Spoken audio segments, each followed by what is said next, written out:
కదా, దీవెన తీసుకోవాలి, వెళ్ళిపోవాలి. మరి నువ్వు 6 రోజులు బ్రతికిందా బ్రతుకు దేవుడిచ్చిన భిక్షే కదా. క్షణము, ఒక్క క్షణము దేవుడు అన్నారనుకోండి, నీ యొక్క జీవం ఉంటుందా? మరి అలాంటప్పుడు దేవుని గుమ్మములోనికి వచ్చేటప్పుడు మనం ఎంత కృతజ్ఞతతో నిండి రావాలి.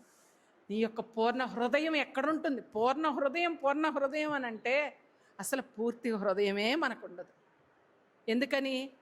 కొన్ని ఆలోచనలు పక్కకి, కొన్ని ఆలోచనలు లోకంలోకి, కొన్ని ఆలోచనలు తర్వాత ఏం చేయాలని, ఇన్ని రకాల ఆలోచనలు ఆలోచిస్తూ ఉంటాం. పూర్ణ హృదయంతో నాకు ఒక మాట ఒకళ్ళు చెప్పి ఉన్నారు. ఏంటో తెలుసా? మనమంట తల దువ్వుకునేటప్పుడు కూడా ఒక 2 నిమిషాలు 2 సెకండ్లో ఏమో తల దువ్వుకుంటాం.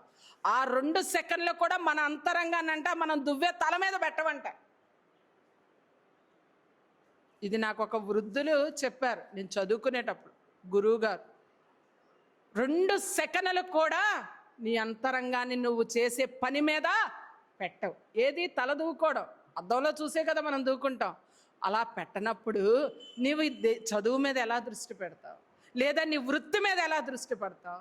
నిన్ను సృష్టించిన సృష్టికర్త అయిన దేవుడి మీద ఎలాగ దృష్టి పెట్టగలవు? ఆ మాట ఇన్ని వత్సరాలు గడిచినా నాకు జ్ఞాపకం ఉంటుంది. నేను ఏ పని చేస్తా ఉన్నా కూడా నేను దాని మీద దృష్టే పెడతాను. పక్కకి ఆలోచన తిప్పడానికి, ఆ పని అయిన తర్వాత మళ్ళీ ఇంకొక ఆలోచనలోనికి వెళతాను. అలా ఉండగలిగితే అప్పుడు ఉంటుంది నీ అంతరంగంలో, ఆహా ఈ పని చేస్తూ ఉన్నాను కదా, దీనికి దేవునికి జరిగినా జరగకపోయినా కృతజ్ఞతలు చెల్లించాలి. నేను ఈరోజు ఆలయానికి వస్తున్నాను, నేను దేవుడి గుమ్మం దగ్గరికి వచ్చాను, పాదాలను కడుగుకున్నాను శుభ్రముగా, దేవుని గుమ్మములోనికి అడుగు పెడుతూ ఉన్నాను. దేవారు దినములు నా కుటుంబాన్ని కాపాడావని కృతజ్ఞతతో ఒక్క దినము కూడా నేను రాకుండా ఉండలేదు. ప్రార్థన చేయకుండా ఏ దినము కూడా నేను ఆలయంలోకి అడుగు పెట్టను. ఎందుకంటే కృతజ్ఞతని దేవుడు చేసిన ప్రతి ఉపకారములోనూ ఆయనకు కృతజ్ఞతాస్తుతులు చెల్లించుడు అని మనము ఆయన చేసిన ఉపకారములో దేనిని మర్చిపోవద్దనంటే అంత మర్చిపోకుండా ఉండే అంతరంగము కూడా ఉంచుకునే బాధ్యత నీదా దేవుడిదా?